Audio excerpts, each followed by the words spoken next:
Hi class, how are you? This is the next set of modules on motion tracking, motion analysis, motion sensing from a visual sensor like your webcam. We just finished a module on motion sensing through frame differencing. This one builds on that through techniques known as optical flow methods. To recap, frame differencing is good for measuring gross movement, where you're subtracting pixels of frames which are right next to each other in time.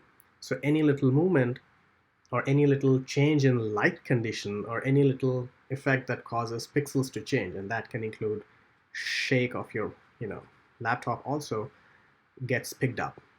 But it is a fairly reasonable surrogate for getting quick measurements of gross movement.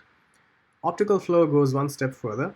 It is also gross movement, but slightly at a finer level of detail than frame differencing.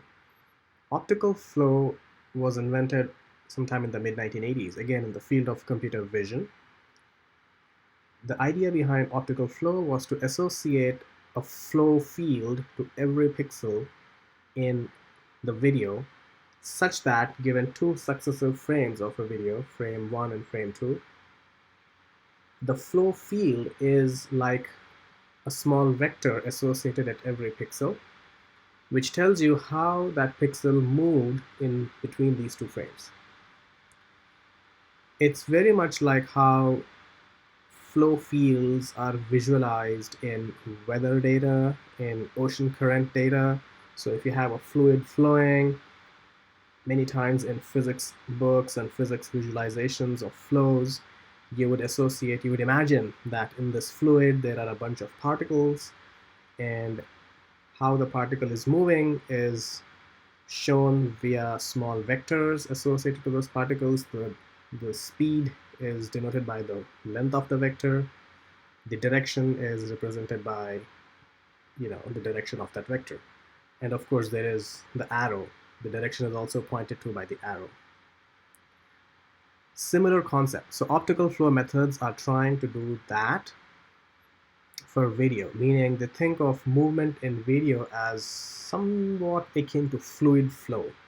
So as I move, they think I'm sort of like a fluidy thing which is moving around, and within every frame these methods would like to associate that flow field that would map the current frame pixels to the next frame pixels.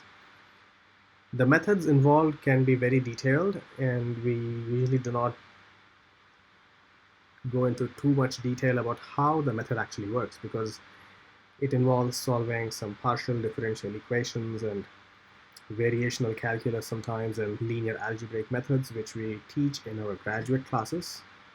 I do a graduate class in computer vision in electrical engineering, and I do a graduate class in AME called Understanding Activity, where we touch upon some of the mathematical detail about how these things work. So it's a plug for some of my graduate classes. For this module, rather than understand exactly how those methods are coded up and what's under the hood, we would like to understand some of the functionality. And the patches that I'm going to cover are already on your canvas. I sort of thought I would cover these in the previous module, but just frame differencing was quite a lot to cover. So we will try and cover some of these things, which are simple variations to optical flow help files from Max MSP, nothing too fancy. And many of these other patches which use optical flow are from the Max forum, and there's many online tools that I have repurposed to create material like this, and there is nothing special about what I've done. So let's start with the basic core optical flow help file. Here is how it looks, and this is part of cv.jet. It used to be part of cv.jet. Now all these libraries have been included in the Max distribution directly, but these objects still have their names preserved. So to start understanding optical flow, we'll just say play the camera feed. Okay, click and open. So there I am, and because I'm doing some screen recording and this FaceTime's playing and this is playing, let me at least turn FaceTime off. Let me see if that helps. So as I move around, you can see my face moving around in this picture. This is trying to create a color-based representation of the optical flow field. As I had mentioned, optical flow fields are vector fields, meaning, okay, you can see my hand there, meaning at every point in this picture there is a vector associated pointing to the direction of movement in this frame. Now, one of the reasons why this is running so slowly is because the method of computing optical flow, there are a few methods, and here is a listing: block matching, Lucas-Canade, Horn-Schunck, and Farnbach, and this is Farnbach. Farnbach is not particularly fast. Lucas-Canade is typically faster. Let me try and change this to Lucas-Canade, which is typically much faster. Okay, there. It's faster, but it's a little grainy, but it's plenty for our purposes, okay? Just like there are some similarities to how these things work and how frame differencing looks as an output. In the sense that the things that get picked up, we can also try Horn-Schunck, which is slightly less grainy, but also sufficiently fast. Good, that's plenty. So just like frame subtraction or frame differencing, this optical flow field shows large activation around points of strong edges. So the corners of my, the outline of my hand, if it stops moving, you don't see anything. But when I start moving, you start seeing the outlines and the lines on my hand. And if I take a book, or let me use my old Sun card, as you can see, it's the strong edges that get picked up. You don't quite see regions of uniform color or intensity. So if I flip my card back, all these strips of white don't quite show up. And this is one of the limitations of optical flow methods and also frame differencing methods.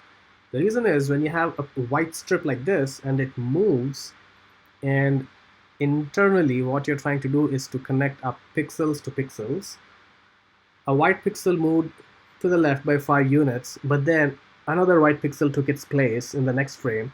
As far as the algorithm is concerned, it will have a very hard time knowing whether this new white pixel is the same white pixel or was it a new one. So regions of same kinds of color typically do not generate large optical flow. So that's the learning. So here is an envelope, a plain envelope, and as I move it, you barely see any optical flow in the interior. There is a little bit, but most of the significant optical flow activation is on the edges. And let me pull up my FaceTime again, because now I think you can see what I'm doing. Okay, there I am. So this is the object I'm working with, a plain envelope, plain white color envelope, and look at its optical flow, mostly on the edges, but not much in the interior. Once in a while you'll see something, but nothing very sustained and consistent. Lampshade. Lampshade looks plain, but it's got a lot of texture. It's much more textured than a plain sheet of white paper like this. So when I move it, you will see optical flow on the edges for sure, but you will also see significant optical flow on the interior because zoom in, there is a lot of texture on the lampshade. And at some point, of course, this texture can become insignificant if I start moving further back, but the more textured your object is, the more interesting optical flow fields you can generate. And of course, with the human body, you can get interesting optical flow fields already. So you have a few options as to how to compute optical flow. Horn-Schunck and Lucas-Canade are the classical methods to do it. Block matching is much more easier to explain. What block matching does is for every pixel in a frame, it creates a small block around it, and you can control the size of that search window. It's maybe 3 x 3, 5 x 5, 10 x 10. And then when the next frame comes in, it looks in that window to find the pixels to match the pixels value exactly. So if at location XY, my pixel value at this time was 128, whatever, and then the next frame comes in, at the same pixel location XY, it's going to create a window of size 5x5, 10x10, which is tunable, and look for that value 128 again. So in many ways, this is assuming that as things move, their color and intensity remains the same. This is called the brightness constancy assumption. So as I move, the methods almost universally, they assume that the color of that physical point has not changed. So if you have like disco lights glowing and moving around, then optical flow can do weird things. You want to be tracking things whose appearance doesn't change as things move, which also takes out objects like glasses. So as my glass moves around, first of all, glass itself doesn't really have consistent appearance. Glass is either transparent or at certain angles it reflects light at the right angle, right? Otherwise it's transparent. So this doesn't really have an intrinsic texture. This is transparent or it's reflective. Objects like this generate all kinds of bizarre optical flow fields which you do not want to work with.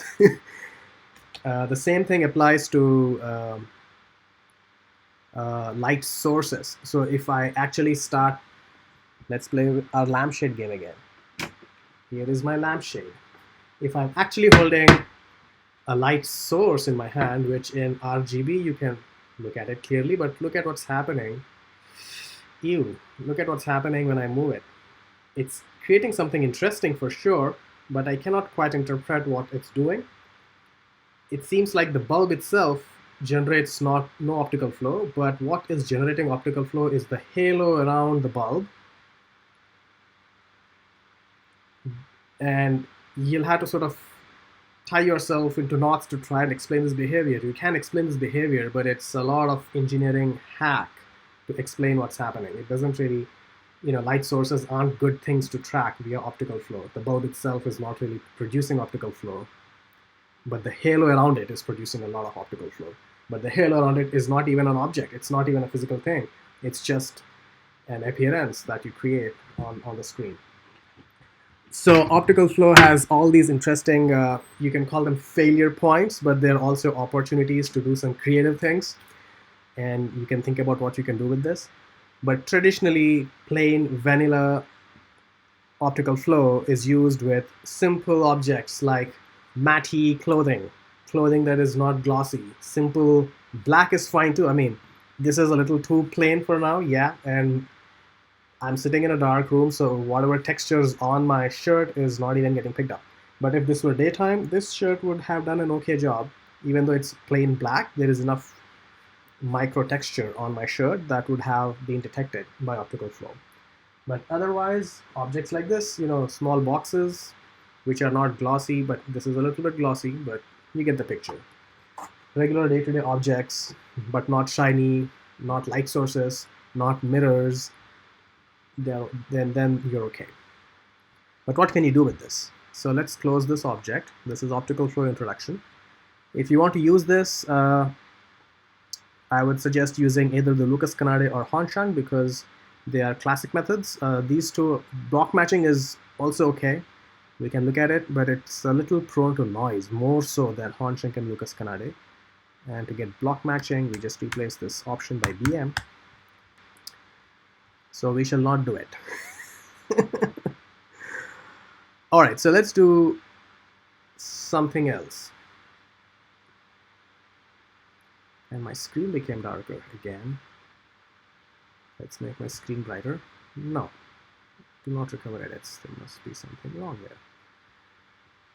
So what can you do with optical flow tracking? A few easy things right away. Again, with concepts like using quadrants, you can do a lot more interesting things. Quadrants, octants, you can break up a video into many different pieces, and we will have a video lecture on some of those simpler video tricks, taking a video, breaking into pieces, taking a video, downsampling it, upsampling it, blurring it. All those things are image processing tricks, which we will cover in a different video. These are slightly more advanced concepts, and if you are on top of these, those will be easier. So in this patch, which I have labeled average flow vectors, I am doing something basic. Again, play the video. Here is my my raw video feed, and I'm breaking up the flow field that you were seeing in the previous patch in this color-coded scheme. I'm breaking it up into its x and y components. So remember, vectors have arrows which have direction and magnitude, and they can be broken up into x and y components. So this is again just for visualizing. So these two things you're seeing here are the broken xy components of optical flow. Not very important. Okay, that's not the virus. And let me enlarge it so I don't have to record a very high-res video later.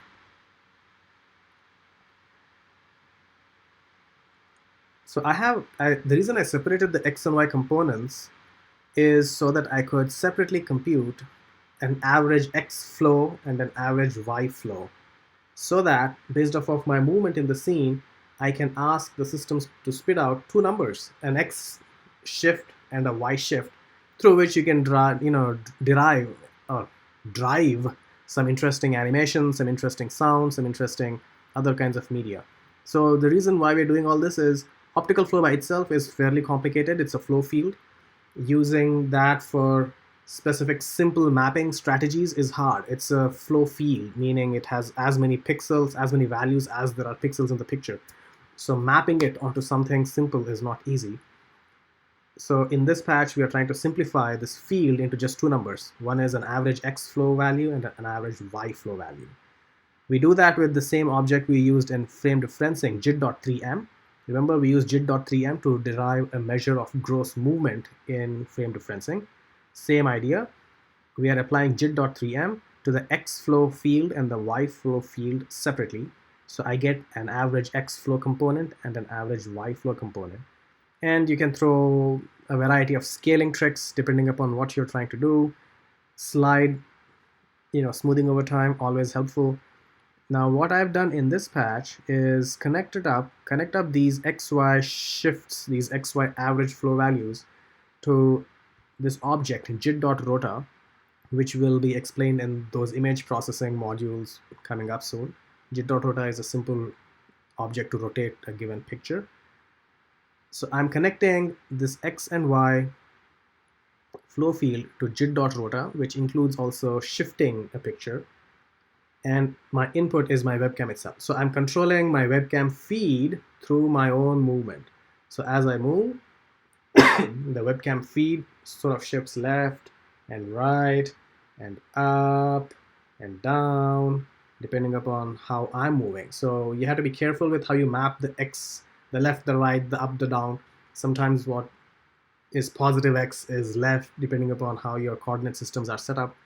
This patch has it all, figured out. So this is me controlling my own input video feed through my own movement, left and right, okay? So this is a way in which you can use simple movement to create some interesting simple visualizations of movement. Again, this is breaking this complicated flow field into just two numbers, X and Y. And all this is available for you to play with. Another little thing I'll show you is controlling a flock of birds with movement through this technique. How to code up a flock of birds is not the purpose of this class, but I have a sample patch. Again, Max forums. Max forums are your savior. Many people have done a lot of patch building already. But what I'm doing is controlling a flock of boids through this average X and Y flow. So here is where I'm packing my X and Y, and I'm sending it out to another patch with this variable name flow vals.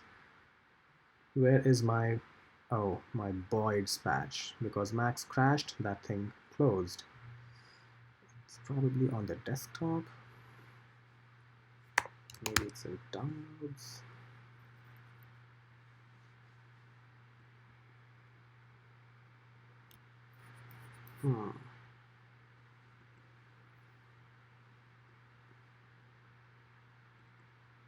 Okay. Also, so here is a flock of boids, which you may have seen in different classes, which is really nothing but a bunch of points floating around in space according to certain rules of attraction, repulsion, inertia, collision avoidance, all that sort of stuff.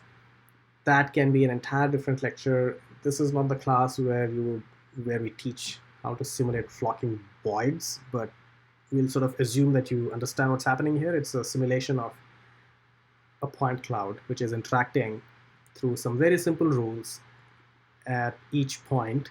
But overall, because of those simple rules, there is some global interesting behavior that emerges. And looks like all the things that I coded up have disappeared, unfortunately, but we can fix this fast. So first of all, I'm going to change this to triangles so that we can look at them more easily. Zoom out a little bit. Okay, there is the flock, and I'm going to receive this average flow vals here in this other patch through my receive object. Receive flow vals.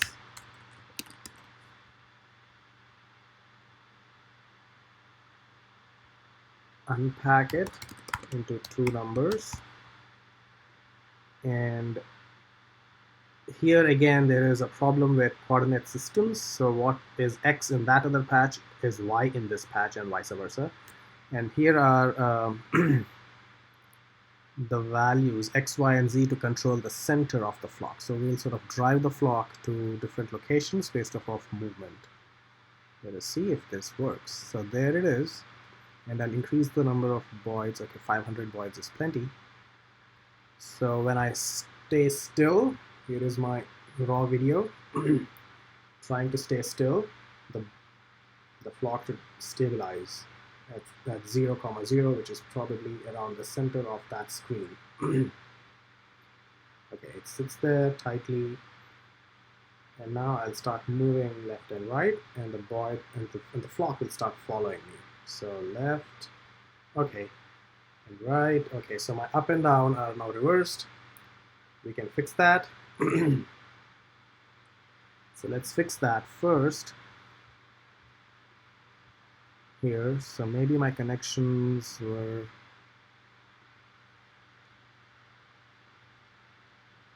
I was worried a little too much then. Okay. So the x and y are consistent. Okay, let's try that again. Standing still. Let the flock settle down.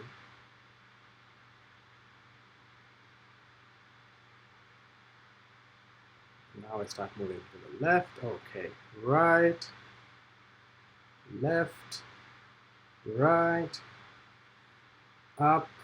Okay, the directions are reversed. You can fix that through some simple negations. Multiply the lefts and the rights with a -1. You should be in business. Okay, so you can drive the flock in different ways, and more complicated movement can generate more complicated behavior. Essentially, you're controlling the center of attraction of this flock, and the more further you move away, the more interesting things you can do with it.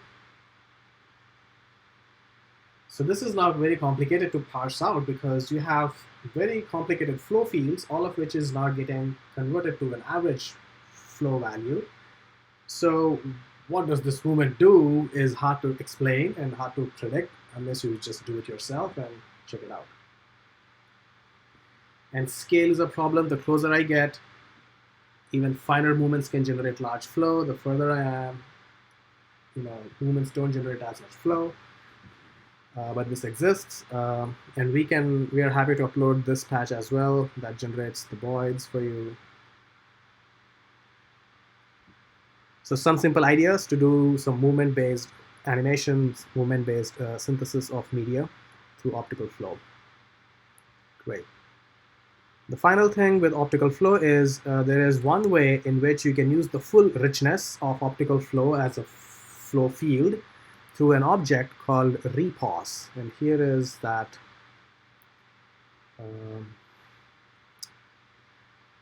Example. Repause repause stands for reposition. It takes the entire optical flow field, the entire pixel by pixel vector field, and it is able to impose an entire vector field on a different picture. So as you move around, the flow field that you generated is directly imposed, it's overlaid on another picture that you can choose. So it creates an interesting smudging effect. So you can sort of mix up the colors as if you are touching a wet painting, a painting that's not yet fully dried, and then you're just mucking it up. You can do those sorts of things. Here is how it looks. Again, basic stuff. Optical flow method is Horn Shunk. Okay, and basic flow field. And let's make it Lucas Canade.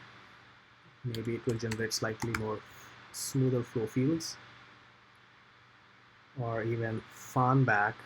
Farnbach will be slower, but will have a slightly smudgy flow field. Let's see how this does. Okay.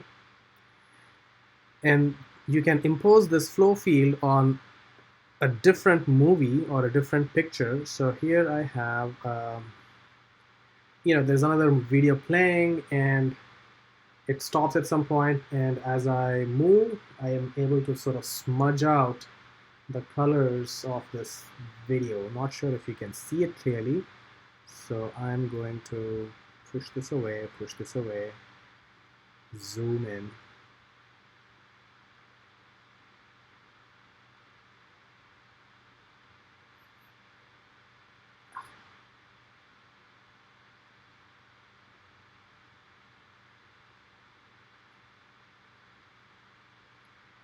All right, so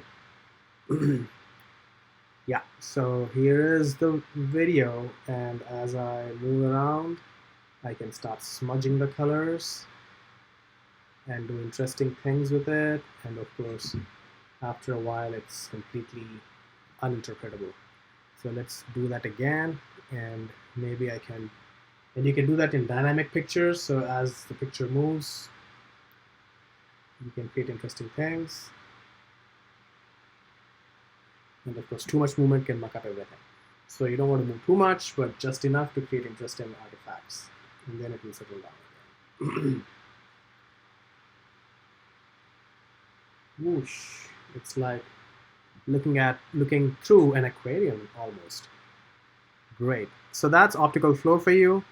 To recap, what we did was we discussed basic methods for optical flow computation, a couple ways to map optical flow to interesting sorts of outputs through averaging, through repause, and then you can impose these computations into media, which is both visual, and I mean the mapping strategies can be numerous. You can convert this to sound, you can convert this to these sorts of point cloud control. Everything's possible.